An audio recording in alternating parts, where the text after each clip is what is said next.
Hello, I'm William McDonough. I'd like to talk to you today about the theme of the conference, Regenerating Local. I find it to be a marvelous framework to be thinking about because in the end, all sustainability is local and can only be measured on a local level where something is happening. So I'm very happy to think about that because we may be regenerating something local somewhere else and we need to be respectful. And I'd like to talk about cradle to cradle design. I wrote the book Cradle to Cradle in collaboration with a German chemist. And cradle to cradle design is what I do. So I'd like you to join us in that, even from every consideration, from products to systems to relationships. And so I'm very excited to be here. Thank you. Now, the question I'd like to ask to begin is, how do we love all the children of all species for all time? So when we talk about the loss of biodiversity, or we talk about how our children are suffering, or other people's children, or other species, we realize they're somewhere, someplace, sometime, and we can respect all of it and everyone now by design. It's critical. So the question becomes, how do we make the world better through commerce by design? We're designers, and design is the first signal of human intention. We wake up in the morning, we have intentions. That means we have designs. So for me, coming from the world of architecture and products and philosophy, I like to think about things like a building, like a tree.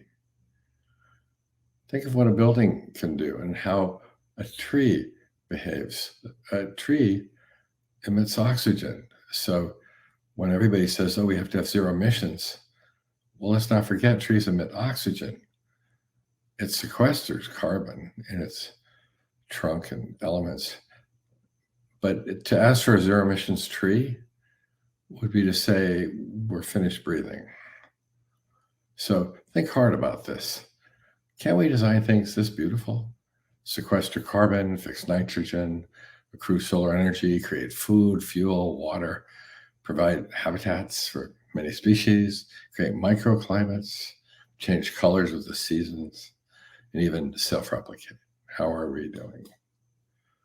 So a building like a tree, the first time I tried it is Frankfurt in 1989, a daycare center that could be operated by the children themselves, growing food and adjusting the shutters for the sun and so on.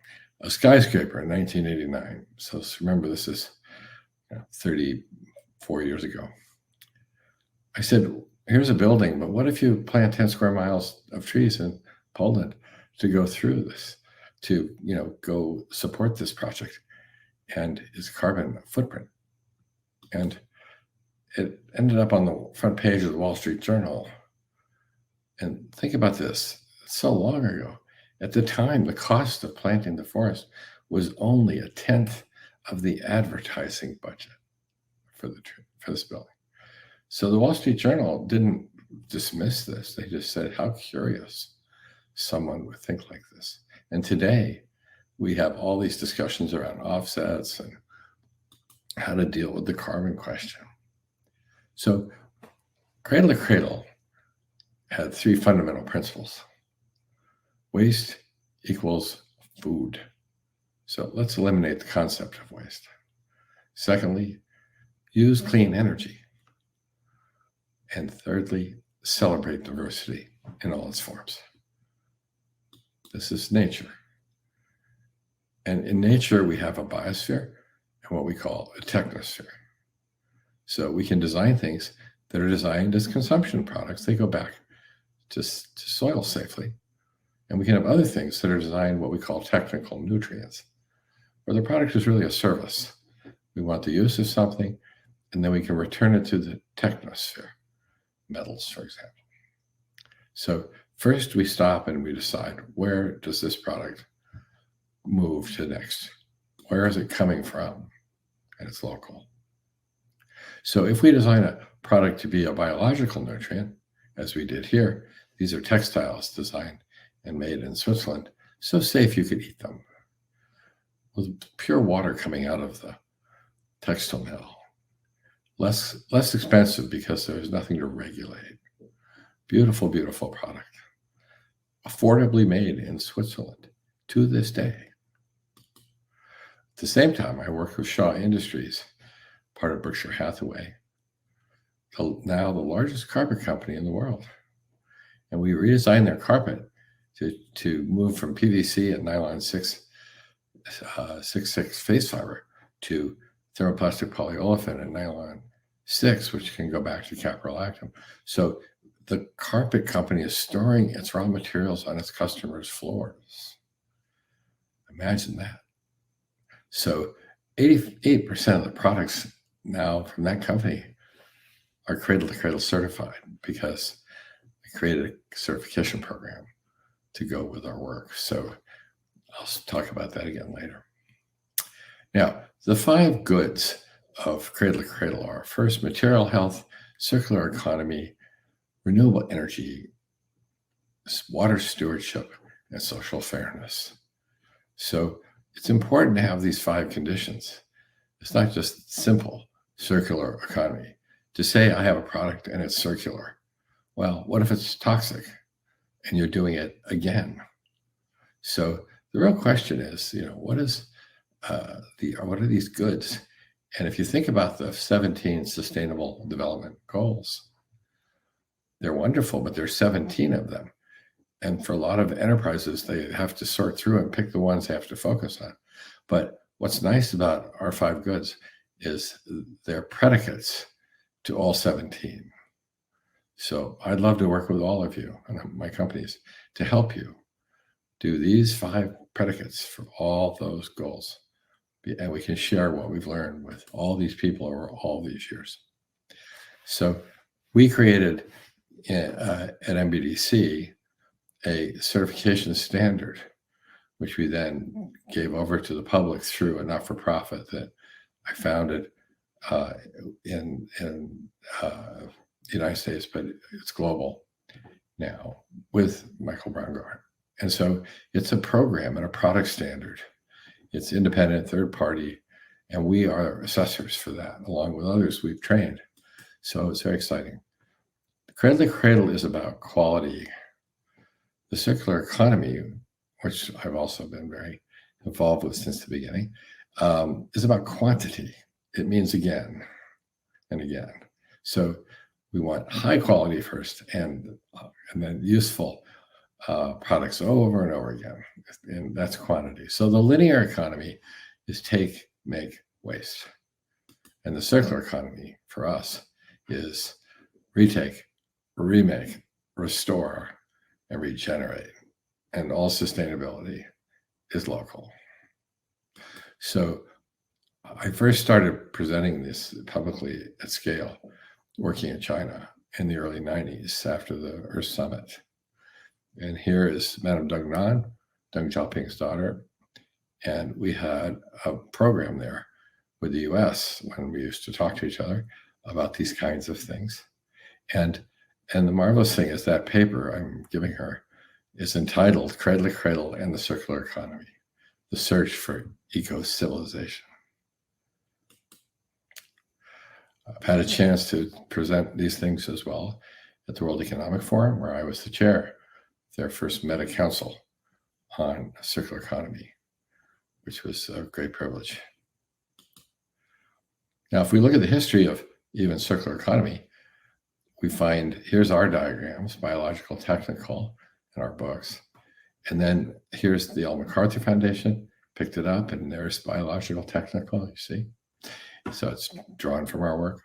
But when I see something like this, early days, you realize the European Commission took the linear economy and put it in a circle. For me, it's much more fun to look at it as biological and technical, not all mixed up. So in 2020, I was invited by the G20 to prepare carbon in the circular economy. What about carbon? Because people kept talking about emissions reduction, but that was it. So when the Kingdom of Saudi Arabia had the G20, they asked me to help frame this. Now, why is this so critical right now? Well, it's because there was a paper in Nature, for example, 3 years ago that said the dry mass weight of all living things is now greater than the dry mass weight of all things made by humans. I'm sorry, less than, forgive me, less than the weight of all things made by humans, buildings, computers, whatever. So the technosphere, the things of human manufacture that aren't part of the living world, are now larger than life itself. So nature has sources, and we hear so many people say, oh, natural resources. Well, nature has sources. It is our job to turn them into resources. And again, regenerating the local. We don't have to take more. We take enough that we need to use, and then we use it over and over again. Humans make resources. And carbon in the circular economy is both a material and a fuel. So we have to really celebrate carbon because it is not the enemy. So many people are saying, oh, carbon is bad. Carbon is the enemy. I want zero carbon. Think about your children. Think of all the things we say to our children when we go home. Carbon is the enemy. Then we teach them in school they are carbon. This is confusing. How can something as innocent and beautiful as a source of life itself be the enemy? So it's how we see the world too. By the way, that picture is not Beijing with pollution. That picture is Vancouver in a fog. And the bottom stuff growing there is the roof of the convention center. So when I look at carbon, I think, oh, living carbon, us, growing things. How beautiful. That's living carbon. Then we have durable carbon, carbon that can last in various forms, mountains, products that are designed to have durability, so on. And then we have fugitive carbon. Whoops. That's carbon escaping to the atmosphere. That's plastics escaping into the ocean, so on. Fugitive carbon. So let's design our carbon to be living, durable, and not fugitive. So how do we do that? If we take Cradle to Cradle and its circular economy, which looks like this, we realize this thing in the middle, the motor that turns the wheels, is currently powered by fossil fuels. So if we start to realize that, then we can start designing for regenerative biosphere and the circular technosphere. You see the difference?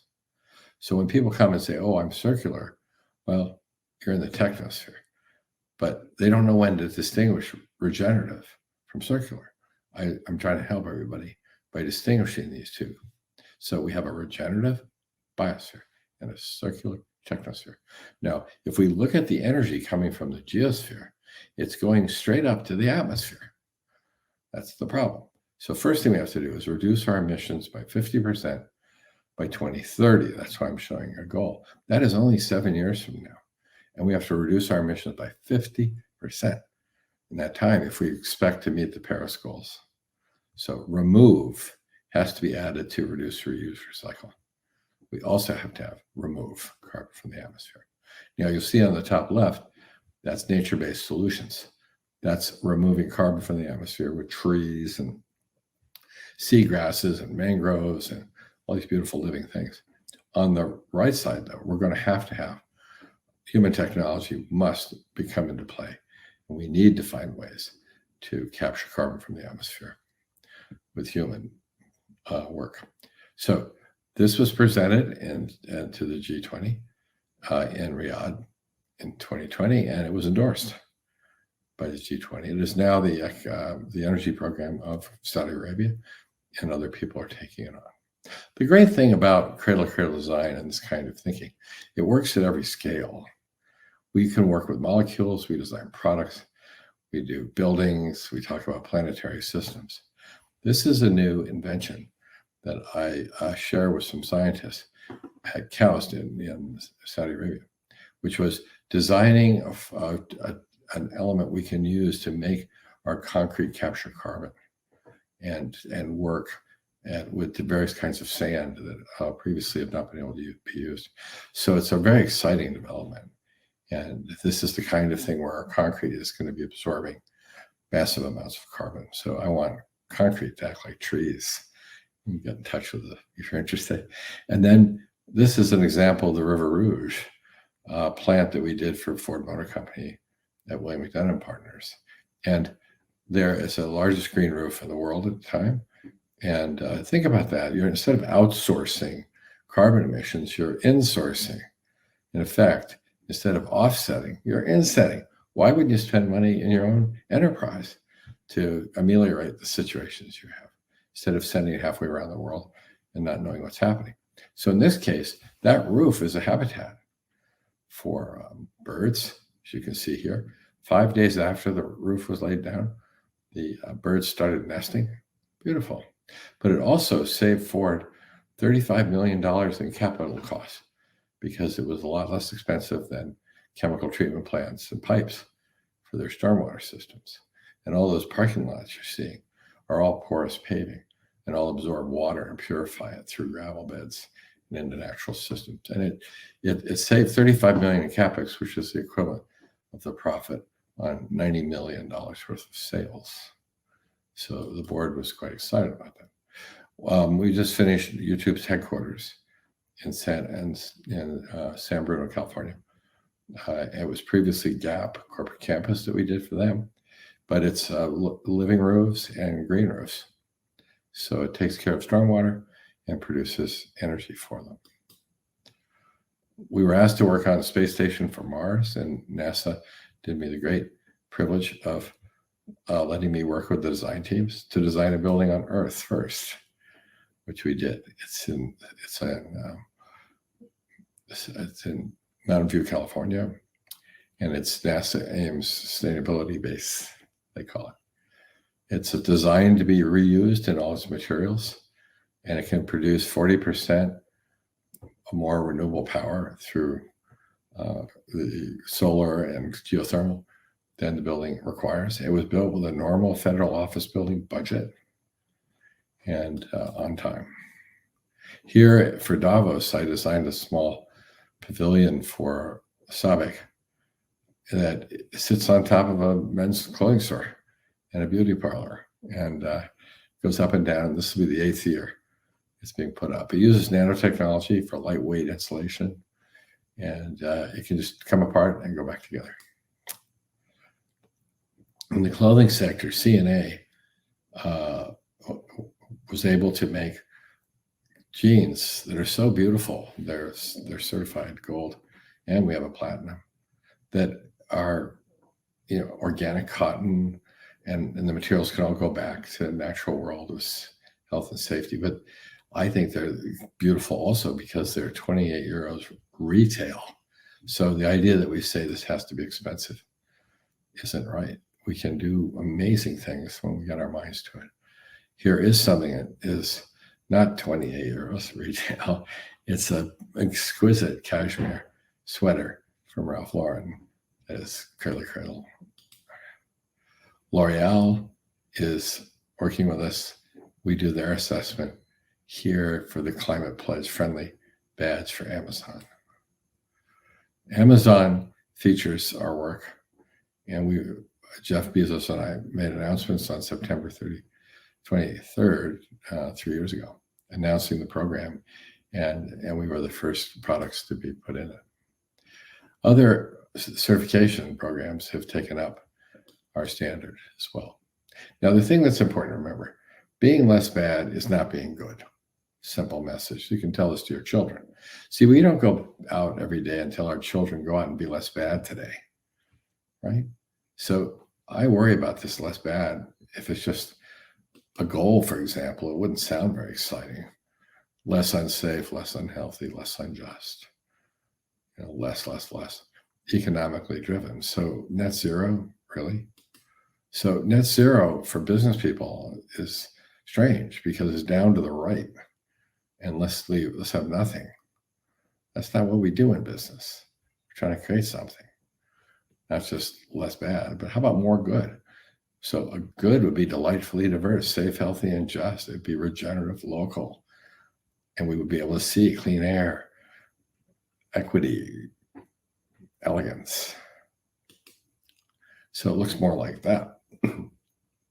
So we go home and tell our children our goal is a fabulous world. And you're going to have to make this because we are busily working on being net zero. You get to be net 100% fabulous. So we'll take care of what we've done in the past that we shouldn't do. I'll try and undo that. While we're doing that, you can be doing all the new things that make it a beautiful world again. So that's how we approach this. We start with inventory all the way to the molecule. And then we put it assessed, either bad or good. And then we increase it and it becomes regenerative and circular instead of degenerative and linear. And there's your net zero in the middle. So that's how I think. So we move the question of even engagement with each other from being human resources to human relations, from natural resources to natural sources, becoming resources for future generations and things like that. So the question is no longer how much can I get for how little I give as fast as possible. It's really more how much can we give each other for all that we get and that we can share. So safe and shared abundance. It won't help us to be circular if we're not safe. So safe, then circular. All sustainability is local. All degeneration is local. We can see it. We can feel it. So if we really think about it, regeneration is local. How beautiful. Nature doesn't have a design problem. People do. So if you'd like to work with these kinds of ideas, you should contact us to McDonough.com. We are assessors for Cradle products. We are architects. We are designers. We're all over, and we're all trying to help each other. Join us as we look for how to wage peace through commerce by design. Thank you very much.